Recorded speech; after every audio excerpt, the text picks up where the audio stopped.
والفريقين من عرب ومن عجم يا رب بالمصطفى بلغ مقاصدنا واغفر لنا ما مضى يا واسع الكرم نبينا الأمير النائب الأحد أبر في قلنا من ولا نعم يا رب بالمصطفى بلغ مقاصدنا واغفر لنا ما مضى يا واسع الكرم هو الحبيب الذي ترجى شفاعته لكل يوم من الأول مقتحم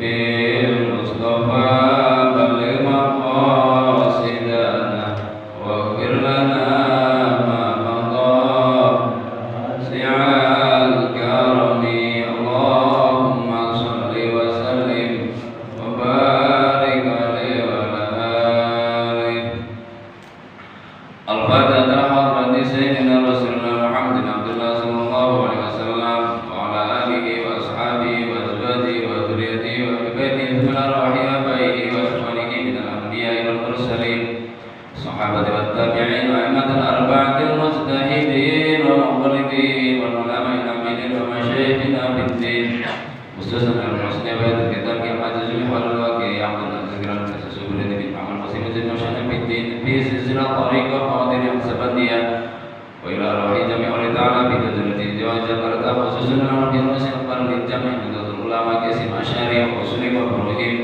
وإلى أرواح آبائنا وأمهاتنا وأجدادنا وجداتنا وإخواننا وأخواتنا وأعمامنا وعماتنا وأعمامنا وأخوالنا وأخواتنا وأقربائنا وأصدقائنا ولمن حقنا علينا وإلى أرواح أموات أهل القرية من المؤمنين والمؤمنات المسلمين والمسلمات الفاتحة أعوذ بالله من الشيطان الرجيم بسم الله الرحمن الرحيم الحمد لله رب العالمين الرحمن الرحيم مالك يوم الدين نعبد وإياك نستعين اهدنا الصراط المستقيم صراط الذين أنعمت عليهم غير المغضوب عليهم ولا الضالين آمين بسم الله الرحمن الرحيم الحمد لله رب العالمين وبه نستعين على أمور الدنيا والدين الصلاة والسلام على أشرف الأنبياء والمرسلين سيدنا ومولانا محمد وعلى آله وأصحابه أجمعين أما بعد فإن أصدق الحديث كتاب الله وخير الهدي هدي محمد صلى الله عليه وسلم وشر الأمور محدثاتها وكل محدثات بدعة وكل بدعة ضلالة وكل ضلالة في النار كما قال رسول الله صلى الله عليه وسلم وبعد saudara jamaah sekalian rahimakumullah, puji syukur kita panjatkan kehadirat Allah Subhanahu wa taala. Alhamdulillah Allah telah mengaruniakan kembali kesehatan di pagi ini, kesempatan dan kemampuan untuk melaksanakan ibadah, yakni sholat subuh berjamaah. Kemudian kita iringi dengan zikir dan doa. Lalu saat ini kita taklim, menghilangkan kebodohan, menambah ilmu pengetahuan untuk meningkatnya iman dan takwa kita pada Allah Subhanahu wa taala. Semoga Allah menerima ibadah kita di pagi ini dan memberikan tambahan ilmu yang bermanfaat sehingga Allah meridhoi apa yang kita amalkan. Amin ya rabbal alamin. Salam dan salam semoga Allah turunkan kepada junjungan kita Nabi besar Muhammad sallallahu alaihi wasallam, para keluarga, para sahabat, para zuriyah dan para pengamal sunnahnya hingga kita semua. Selanjutnya kita masih membahas tentang sunnah-sunnah berjamaah, sunnah-sunnah imam ya. Sunnahnya jadi imam, sunnah berjamaah sudah diantaranya masih ada yang perlu kita bahas, yakni sebetulnya untuk imam khususnya yang paling utama itu kriterianya seperti apa. bisa jadi kita memilih kriteria tapi tidak sesuai dengan yang dikriteriakan oleh para ulama. Dalam hal ini tentu adalah mengacu pada sabda Nabi Shallallahu Alaihi Wasallam. Ya, sesuai dengan selera kadang kita ini. Ada ahli fikih, alim, akhlaknya baik, baca Qurannya fasih, tapi suaranya pas-pasan, kadang nggak beneran suaranya. Ada lagi yang muda, ya sebetulnya ya nggak seberapa ilmunya dan akhlaknya juga masih kelihatan ya doyan anak muda gimana sih, masih kurang lah begitu. Nah, kita kadang masih memilih yang muda yang seperti itu karena suaranya bagus, kan begitu ya. Enak Ustaz suaranya ini mah dia enak, ya imam, walaupun masih kecil, walaupun masih muda. Nah, apakah seperti itu sudah sesuai dengan fadilah atau ketentuan? Mari kita lihat. Ya, ketika Nabi Shallallahu Alaihi Wasallam sakit parahnya, ya katakanlah bahasa kasarnya hampir meninggal karena kepalanya sudah diikat-ikat, saking beratnya untuk bangun. Orang dulu kan kalau kepala berat kan diikat-ikat Pak, ya, termasuk bapak saya dulu kalau kepalanya berat, kalau sakit dulu tersebutnya, orang Jawa dulu nyebutnya puyeng, meriang, ya, diikat. Habis itu kemudian coba rebusin air panas, dikompres air panas biar hilang tuh pusingnya, ya, beratnya kepala. Begitu ya, dibawa senderan, dibawa duduk atau dibawa supaya kepala ini tambah ringan. Nah, Rasulullah saat itu Pak, kepalanya rasanya berat. Dan ini yang bercerita Sayyidah Aisyah. Sampai kemudian Sayyidah Aisyah menawarkan, mau bersiwak ya Rasulullah, bersiwak kayak gitu ya. Nah, sampai ada dengar masih berat rasanya, berat banget Aisyah, nggak bisa bangun saya. Sampai sudah hampir mau komat kalau di kita malah. Azan sudah hampir mau komat, nggak komat karena memang begitulah disebutnya kebiasaan musola atau masjid yang punya imam rawatib. Jadi kalau ada imam rawatib memang budayanya dan akhlaknya jangan buru-buru komat kalau tidak ada aba-aba dari beliau. Dari isyarat misalnya anaknya atau istrinya, Pak, kata bapak suruh komat aja. Nah, itu namanya isyarat atau perintah dari imam yang gak bisa hadir kalau imamnya imam rawatib, ya. Kalau saya dulu pesantren gitu, sampai pujian lama nih kiai gak datang kemana ya Allah, udah bawa sekolah terlambat dulu saya dulu Pak. Sekolahnya kan siang, habis duhur, nggak berjamaah, salah berjamaah pasti kena hukuman di sekolahnya karena terlambat. Tapi begitulah, alhamdulillah, maksudnya berkahnya ya terasa sekarang. Walaupun begitu, nggak mau meninggalkan apa yang kira-kira dibenci oleh guru terutama kiai. Udah tenang aja lah, jika ada isyarat. Ya udah hampir 1:30 baru itu kata ini komat aja, baru komat 1:30 itu padahal tuhur jam 12. Di sini misalnya imam rawatibnya Ustaz Romli, ya, jangan dulu komat kalau ada beliau atau tidak ada beliau tapi belum ada isyarat, ya, perintah dari keluarganya. Kalau imam rawatib begitu, tinggal kita ini butuh imam rawatib atau tidak. Itu tergantung bagaimana diciptakannya oleh jamaah di sebuah mushola. Nah, hampir mau komat Rasulullah belum juga terasa ringan kepalanya. Kata Sayyidah Aisyah, kata Rasul kepada Aisyah, Aisyah, nggak bisa saya sholat bersama mereka. Sana kasih tahu Abu Bakar sudah jadi imam, gitu. Abu Bakar sudah jadi imam. Lalu kata Aisyah, mana mungkin abah saya Abu Bakar mau jadi imam ya Rasulullah. Beliau itu orangnya sangat perasaan, nggak bakal mau beliau. Rasulullah diam aja, Pak. Begitu Aisyah suruh Abu Bakar jadi imam, gitu Pak. Karena memang Rasulullah melihat yang layak, yang pantas jadi imam adalah sahabat Abu Bakar. Padahal Umar ada, Utsman ada, Ali juga ada, bahkan yang masih muda, yang ilmunya tinggi, yang suaranya enak, Sayyidina Ali. Kenapa beliau gak disuruh? Ya. Nah, disinilah kemudian kita sebagai orang yang ingin mencontoh Rasul, bagaimana sikap kita saat kita menunjuk seorang imam.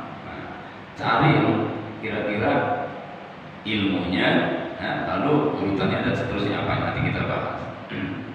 Nah, setelah itu baru tuh, karena dipaksa terus menerus ya, Rasul nggak bisa bangun. Begitu Abu Bakar maju, ya benar-benar hampir nggak ada suaranya. Karena apa? Karena beliau merasa sedih tidak sholat bersama Rasul. Rasul tidak jadi imam, sementara dia yang jadi imam. Ini isyarat bahwa Rasul sudah sakit parah. Kalau sudah sakit parah, umumnya manusia tidak lama lagi. Jadi sedih di situ Abu Bakar. Nah, ini menjadi pijakan atau dasar berpikir bagi kita untuk memilih atau menunjuk, meminta seorang menjadi imam dari apa yang dialami oleh Abu Bakar saat diperintahkan jadi imam oleh Rasulullah SAW. Nah, itu kisahnya ada sendiri. Maksudnya kita sedang membahas bagaimana sih kriteria yang utama untuk jadi imam. Kalau tidak ada semua baru tuh Pak, tidak ada akar rotan pun, kebalik ya, tidak ada rotan akar pun jadi. Yang pertama, nih yang paling utama nih, dahulukan maksudnya, yaitu orang yang paling ahli fikih. Ahli fikih itu lebih tahu syarat rukunnya sholat, batal-batalnya sholat, sunah-sunahnya sholat, dan lain-lain. Itu dalam bab sholat saja kita pilih yang ahli fikih. Ahli fikih itu memang tidak hanya bicara sholat, bicara zakat paham, bicara pernikahan paham, bicara jual beli paham, ya, bicara politik dalam tinjauan fikih paham, ya. Jadi kalau ada calon gubernur yang satu muslim, yang satu non Islam, ini kita harus pilih yang mana. Nah, ahli fikih ada pandangannya gitu Pak. Berarti itu termasuk bagian dari tinjauan fikih atau syariat. Nah, jadi dahulukan yang ahli fikih, walaupun memang sabda nabinya adalah, kata beliau, ya ummul qaum aqra'uhum li kitabillah. Imami oleh seseorang pada kaum ya, yang mana imam itu adalah yang paling ahli membaca kitab Allah. Jadi yang paling ahli membaca kitab Allah maknanya bukan yang paling fasih, bukan yang paling banyak hafalannya, bukan. Ini kriteria ini ditentukan oleh para ahli fikih, maksudnya paham tentang Al-Quran, paham tentang hukum-hukum Allah Subhanahu wa Ta'ala. Ya, jadi yang paling utama yang menjadi imam adalah yang paling ahli fikih. Nah, kita sih nggak pernah Pak membuat apa disebutnya sensus gitu. Mana sih di antara kita yang paling ahli fikih gitu. Nggak pernah. Ya cari kriteria yang lainnya. Tapi yang paling utama itu yang ahli fikih. Ahli fikih itu ya kalau sekarang ya kiai Pak, kiai gitu ya. Tidak sekedar hafid Quran. Kalau dulu hampir beda ahli Quran, maksudnya hafid Quran dengan kiai. Kalau sekarang banyak kiai yang hafid Quran, kelihatan maksudnya oleh kita. Kalau dulu tidak kelihatan, terutama di daerah saya Jawa, yang hafid, yang ahli Quran, yang kiai ya.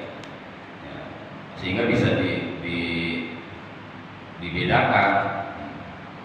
Kalau sekarang hampir tidak kelihatan ada yang kiai hafid, nah yang hafid yang kiai, nah baru tuh sekarang nggak kelihatan karena ada pesantren tahfidz ya, anak-anak kita yang kecil-kecil suruh pada hafal Quran. Yang hafal Quran itu belum tentu kiai, sama dengan haji sama kiai.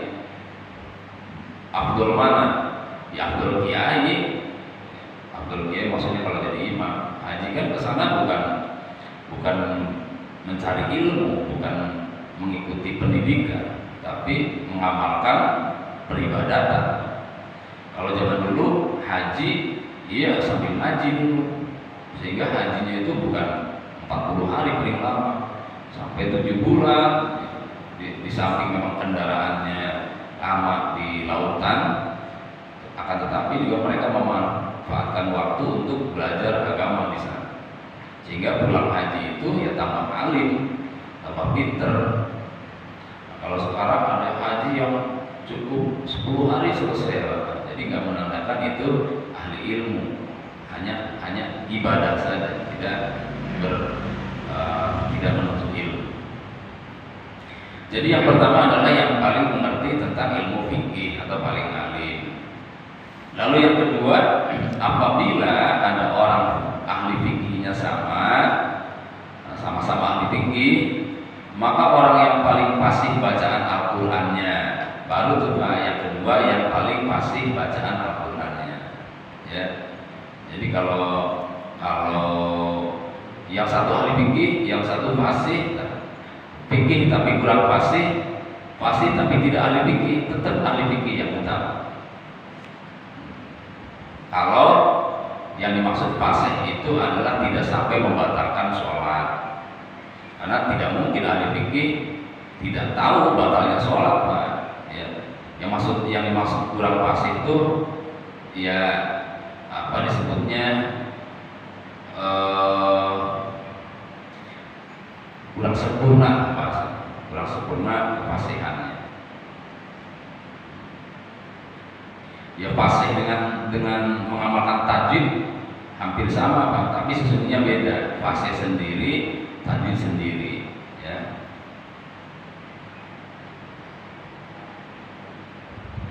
Jadi yang kedua adalah yang paling fasih bacaan Al-Quran. Yang ketiganya, apabila kefasihannya sama, maka yang paling banyak hafalannya. Itu baru tempat kriteria ketiga. Jadi kriteria pertama adalah yang paling alim, yang paling mengerti tentang ajaran agama Islam. Yang kedua yang paling fasih bacaannya. Nah yang ketiganya adalah yang paling banyak hafalan Al-Qurannya. Ya, itu kriteria ketiga. Nah bagaimana kalau hafalannya sama-sama banyak? Ahli fikihnya sama-sama pinter, fasihnya sama-sama fasih. Maka kemudian apabila hafalannya sama, ya, artinya ditimbang-timbangnya sama, maka yang paling warok itu paling adil, ya, yang diterima kesaksiannya. Paling warok itu paling hati-hati dalam bersikap. Paling warok itu paling hati-hati dalam makan. Itu disebut paling warok. Warok itu hati-hati, misalnya ya dia kalau makan agak susah. Kenapa? Dia kalau nggak jelas-jelas halalnya nggak bakal mau makan. Nah ini tandanya paling warok, hati-hati dalam makan. Jarang ngomong orangnya. Kenapa? Takut kalau ngomong mengandung dosa, ya. Kan lebih baik diam. Maka ini termasuk orang yang hati-hati juga. Bahkan untuk bermasyarakat aja hampir jarang terlihat. dengan alasan bukan nggak mau gaul atau apa disebutnya kuper, bukan. Karena memang ingin menghindari gunjingan-gunjingan, karena biasanya kalau orang ngumpul-ngumpul itu mudah sekali menggunjing orang lain, maka dia lebih baik tidak ngumpul akibat nantinya daripada menggunjing, ya lebih baik tidak kumpul daripada kalau kumpul nanti akibatnya menggunjing. Nah, ini termasuk kriteria warok juga, termasuk berpakaiannya, lain-lainnya lah, banyak warok itu ciri-cirinya, diantaranya itu terutama dalam hal makan. Jadi makan itu kalau orang warok itu nggak mau di warung, hampir nggak mau di warung. Kenapa? Kalau di warung belum tentu pasti halalnya, maksudnya 100%. Ada saja ya, apakah kalau masak ayamnya pastinya banyaknya tidak motong sendiri. Kalau tidak motong sendiri bisa jadi di pasar tuh ayamnya ayam mati, bisa jadi kan begitu ya. Nah, bisa jadi ini belum tentu tahu kitanya, maka di sana lebih baik tidak di sana. Atau nyucinya ya bisa jadi nggak sampai tuntas najisnya, atau apalagi banyak. Jadi sehingga bisa jadi ya disebutnya dengan syubhat. Makanan yang paling halal saat ini adalah syubhat. Nah, apabila waroknya sama, maka yang lebih dulu didahulukan adalah yang paling utama, yang paling dulu hijrahnya, maksudnya masuk Islamnya lebih dulu ya. Kalau solehnya terlebih dulu gitu Pak, solehnya lebih dulu. Ada yang misalnya sama-sama tadi dari atas kita lihat dia tuh mulai rajin sholat tuh usia 15 atau usia 20. Nah, berarti yang belakangan kurang soleh karena masih ada sisa-sisa waktu yang dia tidak gunakan untuk ibadah. Lalu apabila sama-sama ininya hijrahnya sama, maka yang paling tua usianya ya, yang paling tua usianya. Nah, kemudian apabila tuanya sama, maka yang paling utama nasabnya ya, orang tuanya lihat, walaupun sama-sama ahli ceramah, sama-sama ustadz, sama-sama enak suaranya, lihat dia dari keluarga siapa, orang tuanya siapa. Nah, yang paling utama adalah yang paling soleh orang tuanya. Misalnya anaknya kiai, makanya memang kita menghargai anak ustadz, anak kiai itu sebetulnya bagian dari perintah agama maksudnya, karena dalam hal ini ya, dalam hal sholat saja diperhatikan yang paling utama itu yang paling bagus nasabnya.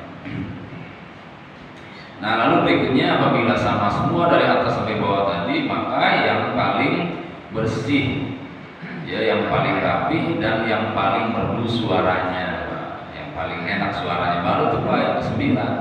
Jadi bukan kriteria pertama, tapi kriteria hampir terakhir. Nah, yang terakhir yang 10, apabila suaranya sama-sama merdu, maka yang paling tampan, paling ganteng. Jadi ganteng itu menjadi kriteria juga ya. Kita kan melihat orang ganteng suka apa, walaupun laki-laki. Contohnya kapan? Contohnya 2004 yang menang adalah saat Pilpres yang ganteng kan? Ya 2004 atau 2000 ya? Iya. Sekarang misalnya yang paling ganteng Pak Anies, ya bisa jadi tuh mendukung gitu. Jadi itu penting. Jadi apa namanya? Itu terakhir tuh Pak yang paling ganteng tuh. Ya, yang paling merdu hampir terakhir, yang paling terakhir yang paling ganteng. Senang lihat orang ganteng tuh, bukan hanya perempuan, laki-laki juga sama, apalagi rapi. Ya, rapi, ganteng, muda, suaranya enak, alim lagi, bau dah itu dulu itu jadi imam. Nah, apabila kita melihat mereka lalu kita dengan rendah hati mempersilahkan mereka, itu termasuk kita bagian orang yang berakhlak, dan kita sendiri termasuk bagian orang yang berilmu. Jadi kita tuh kelihatan, kita tuh orang berilmu berakhlak apa bukan? Dari manggil saja udah beda Pak, orang berilmu dengan berakhlak.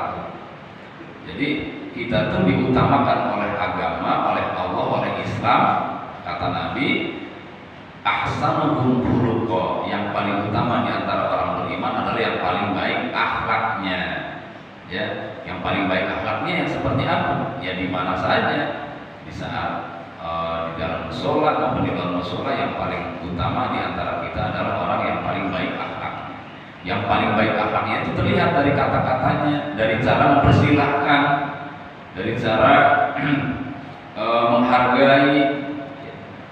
Kalau di Jawa sih kelihatan banget Pak. Kalau di sini nggak kelihatan. Di Jawa tuh kalau orang berakhlak pakai bahasanya bahasa apa ya? Bahasa Jawa kromo, bahasa Jawa sopan ya. Berakhlak. Kalau di Jakarta nggak ada, sama orang tua aja kamu. Kalau di Jawa kan beda, dan jenengan, sampean, ada siro, dan lain-lain. Sudah juga sama. Makanya pantesan bahasa Jawa tidak jadi bahasa nasional karena susah menghadapi perbedaan ini anggawi. Nah itulah jadi beberapa kriteria yang menjadi pandangan dari para ahli fikih terhadap siapa yang layak, yang pantas jadi imam. Ya. Ini hadisnya ada semua Pak. Ya tadi saya bacakan secara singkat saja. Salah satu tadi sudah saya bacakan. Di antaranya lagi nih hadis riwayat Imam Bukhari, Abu Dawud dan Nasa'i dari Amr bin Salam radhiyallahu, beliau berkata, "Intolaqtu ma'a ila Nabi sallallahu alaihi wasallam." Aku pergi bersama ayahku menghadap Nabi sallallahu alaihi wasallam. Bi islami qaumihi, karena kaumnya memeluk Islam. Fakana fi ma'asona, di antara wasiat beliau kepada kami, kata Nabi, liya ummakum aktsarukum Qur'anan, hendaknya yang menjadi imam nanti yang paling banyak bacaan Al-Qur'annya. Itu dalil tentang bacaan Al-Qur'an yang dijadikan ketetapan menjadi imam. Lalu misalnya lagi hadis Imam Bukhari, Muslim, Abu Dawud dan Malik bin Huwairis, dari Malik bin Huwairis berkata, kata Rasul sallallahu alaihi wasallam, "Idza hadaratis shalah falyu'adzin lakum ahadukum wa liyummakum akbarukum." Jika sudah datang waktunya sholat, maka hendaknya adzan kalian, lalu hendaknya dijadikan imam yang paling tua di antara kalian. Itu dalil yang paling tua ini dalilnya. Kira-kira jadi imam. Nanti ada lagi Pak. Pokoknya yang paling alim yang pertama yang harus kita ingat. Saya pernah punya pengalaman waktu sana disusukan di Sumatun, ya. Ada anggapan masyarakat kalau imam itu sebaiknya yang sudah nikah. Dia jangan, dia mau belum nikah katanya. Sebagian lagi, dia itu suaranya bagus, dia tuh lulusan pesantren, dia tuh alim. Ya tapi belum nikah kan? Belum, jangan. Nah itu pandangan keliru tuh seperti itu Pak. Ya, yang penting yang pertama itu ahli fikih, ya, paham dengan agama, tidak sekedar ustaz. Nah, kalau sekarang tidak sekedar ustaz, pertimbangan ustaznya. Nah apabila kita melihat ada orang dorong-dorongan, kan ada tuh, monggo, tidak cukup monggo malah didorong, sambil monggo tuh sambil didorong. Itu jangan kita sikapi bahwa itu adalah pertanda dia nggak bisa jadi imam. Bukan Pak, bukan perkara tidak bisa jadi imam. Oleh itu anak kecil, malu, grogi, apalagi nggak sanggup, itu anak kecil ya. Tapi kalau orang dewasa, terutama para ustadz, kalau nggak mau jadi imam itu bukan berarti tidak mampu jadi imam. Kenapa sih ada dorong-dorongan? Itu pertanda bahwa mereka saling menghargai keilmuan mereka dan paling merasa dirinya belum pantas, makanya saling mempersilahkan. Kita sih menganggapnya atau menyebutnya saling dorong-dorongan, padahal bukan itu kalimat yang tepat. Saling menghargai keilmuan di antara mereka. Jadi itu namanya sebutnya tanda, alamat, ya, isyarat tawadu. Tawadu itu rendah hati. Itu. Jadi saya pernah soalnya dapat apa disebutnya, ya disebutnya kritikan lah. Kalau itu kalau udah waktunya sholat udah komat, jangan dorong-dorongan tuh. Ya memang nggak ada ini sih, nggak ada imam rawatibnya masalahnya Pak, nggak ada imam rawatibnya. Nah satu merasa dia yang lebih berhak, yang satu juga merasa satu yang lebih berhak. Kan susah kalau begitu, ya pasti terjadi Pak. Nah, itu bukan hanya terjadi di bab sholat berjamaah, di ceramah juga gitu. Kalau orang dulu yang orang berakhlak tuh begitu. Kalau sekarang saya aja ceramahnya, saya jawabnya susah saya. Yang Ustaz doa saja saya ceramah. Padahal saya yang disuruh ceramah Pak, ya saya silakan. Karena begitu terjadi. Kalau dulu, ya sekarang juga kalau di kampus-kampus sih masih saling begitu Pak. Aduh jangan saya deh, itu ada yang lebih aneh. Ya, terutama di Cirebon, ya kumpul para kiai, nggak bakal ada yang sanggup Pak menyampaikan ceramah karena ternyata kiai semua akhirnya nggak ada ceramah. Nggak ada ceramah, Maulid itu nggak ada ceramah. Dia Maulid nggak ada ceramah. Akhirnya anak-anak muda mensulit, ini gimana biar kayak di Jakarta ya ada ceramahnya gitu. Datang ke kiai sepuh. Ya udah kalau mau ada ceramah syaratnya ya kamu sudah usaha gimana? Ya belum sih. Ya coba tolong deh ke sana Habib ini disuruh ceramah. Gak mau saya katanya. Kalau ada kiai itu aja katanya.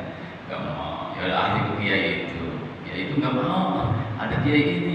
Akhirnya ujung-ujungnya nggak dapat tuh Pak ceramah di Cirebon, di kampung mertua saya terjadi. Nah, akhirnya ya sudah kalau begitu, kalau kamu mau minta saya ceramah, bisa nggak kiai-kiai itu semuanya keluar? Nggak ada yang sanggup Pak, udah keluar. Nah ini udah nggak ada di Jakarta sekarang begitu tuh. Dan itu menjadi perhatian anak-anak muda yang intens dengan ilmu ya, dengan mengaji.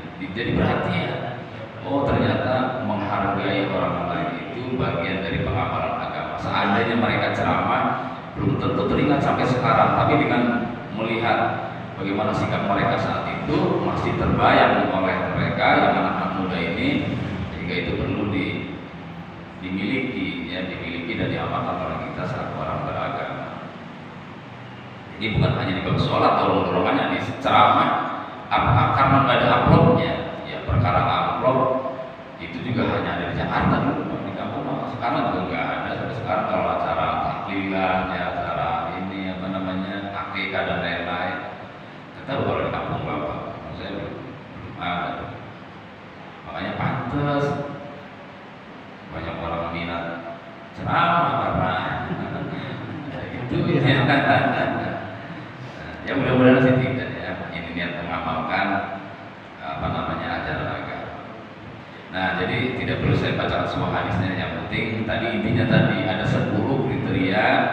Apabila ada semua maka yang paling utama adalah yang paling ahli fikih atau paling paham dengan agama. Nah itu mengenai sholat berjamaah yang terakhir ya. Masih ada satu lagi sebetulnya, yaitu tentang mufaraqah. Kita pernah dengar mufaraqah tidak? Iya, mufaraqah itu adalah memisahkan diri dari imam setelah kita berjamaah bersama dia. Boleh tidak mufaraqah? Ya boleh, hukum awalnya boleh. Kita sedang berjamaah nih, nggak serem dengan imamnya. Saya emang nggak berjamaah nih, niat mufaraqah saja. Ya sudah putus dalam arti dia statusnya bukan seorang sholat berjamaah, tapi seorang sholat munfarid, bukan seorang makmum, tapi seorang munfarid. Asalkan niat mufaraqah. Mufaraqah sekali lagi adalah niat memisahkan diri dari imam. Nah ada kalanya wajib, ada kalanya sunnah, ada kalanya boleh, ada kalanya makruh. Memang tergantung bagaimana situasi dan kondisi. Nah yang wajib, ada yang wajib Pak, yaitu manakala ya kita melihat imam batal. Batal apalagi dengan sengaja. Dan kita tahu imam melakukan batal dengan sengaja, tidak sengaja saja. Kalau batal kita wajib mufaraqah. Nah makanya harus tahu batalnya sholat. Jangan hanya imam, makmum pun harus tahu tentang batalnya sholat. Di antaranya adalah imam misalnya nambah rakaat, kan pasti batal Pak. ya kan? Harusnya dulu tahiyat dia berdiri, maka wajib itu makmum mufarokohnya. Ya, kalau diingetin masih nggak mau juga kan?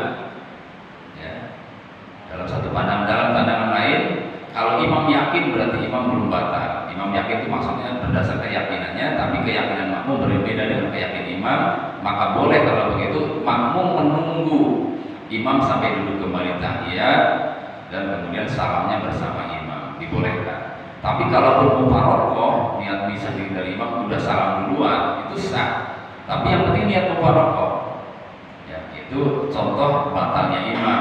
Batal yang lain misalnya lagi sholat, tahu namanya burung, namanya kelelawar, udah tempatnya tinggi, tempat sholatnya bisa aja kan terbang-terbang di atas orang sholat, berak misalnya, imamnya diberakin burung, itu kan kejatuhan najis namanya, ya, imamnya kena najis, ya batal, ya batal tuh harusnya. Nah, karena imam nggak tahu dan makmum yang tahu terus kemudian mengikut aja, ya mereka sholat dalam kebatalan. Kalau setelah sholat selesai lalu dikasih tahu ada najis saat sholat, harus sholat lagi Pak. Ya, harus sholat lagi kecuali tahunya setelah waktu selesai, waktu zuhurnya habis misalnya, baru tahu. Ya itu enggak wajib kalau itu. Ya. Kalau setelah waktu sholatnya habis dan diketahui di situ, bisa jadi kan jatuhnya najis adalah setelah waktu zuhur habis. Nah itu salah satu contoh yang batalnya imam. Atau imam membaca fatihahnya salah, itu batal kalau fatihah. Kalau surat sih masih sunnah.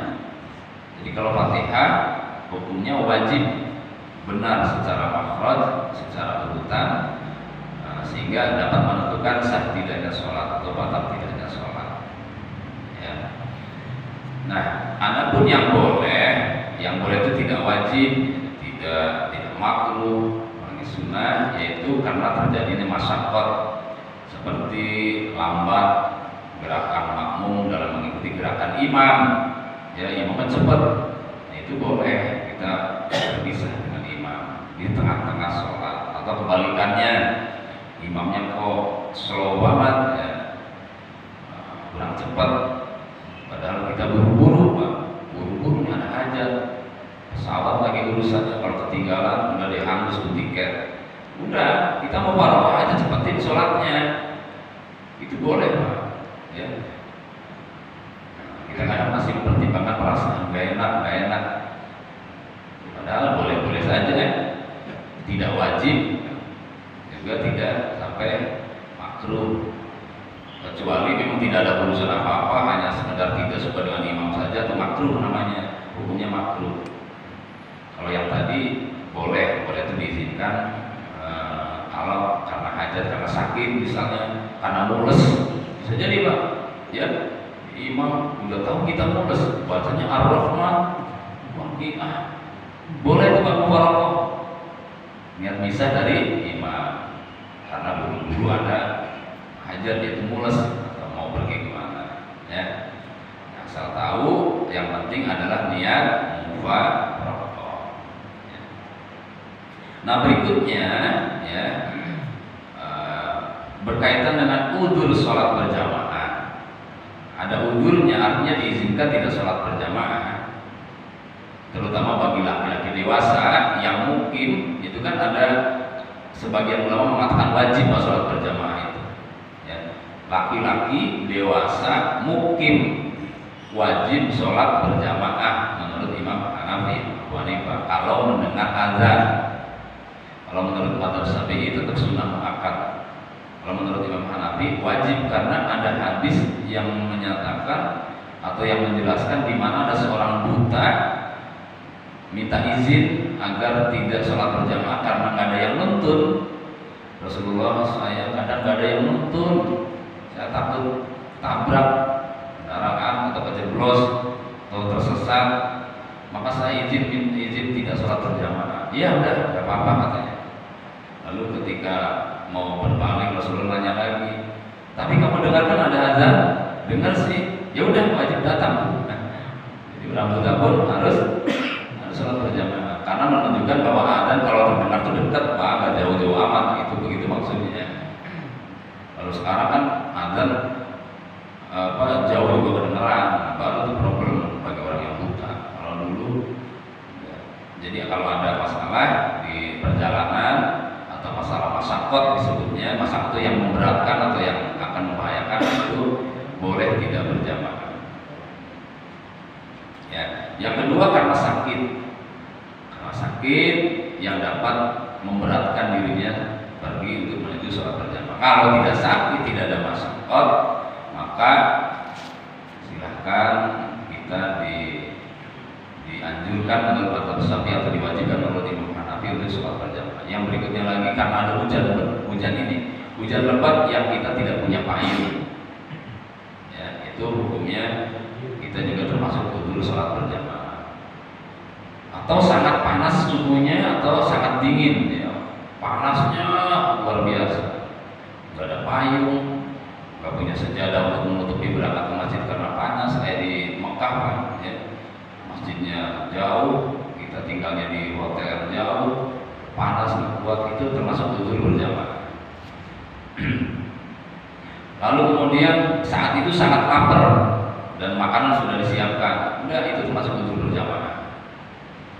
Boleh makan dulu, jangankan berjamaah. Yang tidak berjamaah menunda sholatnya karena lapar pun diizinkan oleh Nabi. Ya, jam 1 baru nyampe, belum sholat, tapi juga belum makan. Mana dulu, Pak? Makan dulu. Karena ada istilah lebih baik makan ingat sholat daripada sholat ingat makan. Makan dulu, Pak. Kalau ngantuk, tidur dulu tuh bila mana ngantuknya memang membahayakan sholatnya. Kalau kira-kira tidak membahayakan sholatnya, ya sholat dulu. Dan tidak membahayakan, maksudnya sholatnya masih bisa dilaksanakan di waktunya. Kalau dengan tidur kemudian waktu sholatnya kelewat, itu tidurnya bisa jadi haram. Apalagi yang dapat menjadi uzur sholat, tidak punya pakaian, di antaranya boleh tidak sholat berjamaah, tidak sholat berjamaah. Yang berikutnya lagi di antaranya adalah kalau pengantin baru, boleh uzur berjamaah. Kamu kemana aja mentang-mentang pengantin baru ke masjid-masjid? Memang uzur berjamaah termasuk pengantin baru, sampai 3 hari itu boleh tidak sholat berjamaah. Lalu ngapain? Ya nggak usah kepo, nggak usah. Ya ngapain aja, yang pentingnya boleh diizinkan kalau pengantin baru untuk tidak sholat berjamaah. Jadi uzur. Nah, berikutnya nanti kita akan bahas mengenai sholat Jumat. Ya, silakan apabila ada yang mau didiskusikan atau ada yang ditanyakan mengenai sholat berjamaah atau mengenai imam. Apabila ada yang mau ditanyakan, silakan. Assalamualaikum warahmatullahi wabarakatuh. Jadi secara keturunan ada yang terakhir tadi masalah ganteng. Masalah ganteng itu kan memang berat. Nah tadi ada lagi katanya syarat berimam adalah istrinya yang paling banyak dibanding istri satu. Itu apa benar apa enggak? Yang kedua juga berimam kepada beda mazhab. Nah kan kalau mazhab yang Hambali itu kan kalau bersinggungan dengan istri kan batal. Nah itu ragu-ragu jadinya kalau berimam pada yang selain mazhab. Apakah diperbolehkan? Berimam kepada orang yang beda mazhab diperbolehkan selama perkara yang membatalkan sholat menurut kita dan dia terlihat oleh kita, Pak. Misalnya bersenggolan dengan istri menurut mazhab Hambali tidak batal misalnya, ya, tidak batal, dan memang mazhab beliau tidak batal. Tapi menurut kita batal selama kita tidak melihat dia bersenggolan, nggak apa-apa berimam dengan mereka. Tapi kalau kita melihat dia salaman dengan istrinya, nah kita nggak boleh. Menurut dia kan nggak batal tuh, tapi menurut kita batal. Nah kita nggak boleh berimam dengan dia, karena kita telah menyaksikan dia melakukan batalnya wudu. Kalau batalnya wudu berarti dia sholatnya sah. Tapi jangan katakan, oh dia mau sholatnya nggak sah, batal tuh kayak gitu, yang gitu. hak mereka karena ada dalilnya, ada dalil, ada hadisnya juga. Jadi begitu cara menyikapi kita berimam kepada imam yang beda mazhab, asalkan kita melihat perbuatan yang membatalkannya. Selama tidak melihat, walaupun dia berpandangan bersenggolan, bersalaman atau bersentuhan dengan istri tidak batal, ya yang penting kita tidak melihat perbuatan itu. Lalu kemudian apakah benar orang yang istrinya banyak lebih utama jadi imam? Enggak ada, orang itu enggak ada. Bahkan kalau bisa sih ya jangan yang istrinya banyak, sumpah. Ini paling ruwet pikirannya. Paling ruwet. Ya karena memang dalilnya Nabi, kalau Nabi kan istrinya banyak ya, istrinya 9, semuanya 11. Begitu beliau wafat tinggal 9. Kalau dihitung dengan yang meninggalnya 11. Nah, itu karena Nabi kalah semua Pak, dengan kealimannya, dengan keilmuannya. Jadi itu tertutup semua ya, ada pada diri Nabi. Nah kalau kita kadang ya belum tentu orang yang banyak istri yang paling alim. Kalau seandainya memang kebetulan yang paling alim istrinya banyak, bukan karena istrinya banyaknya, tapi karena alimnya gitu. Bukan karena istri. Jadi tidak ada keterangan yang paling banyak istri, yang tidak ada, tidak mendukung maksudnya. Ada lagi?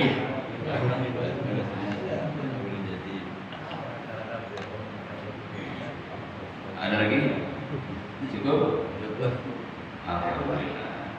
Mudah-mudahan Allah Subhanahu wa taala memberkahi kita dengan ilmu, dengan amal, dan juga kesejahteraan ya. Semoga Allah selalu memberikan yang terbaik untuk kita dalam ibadah. Amin ya rabbal alamin. Bismillahirrahmanirrahim.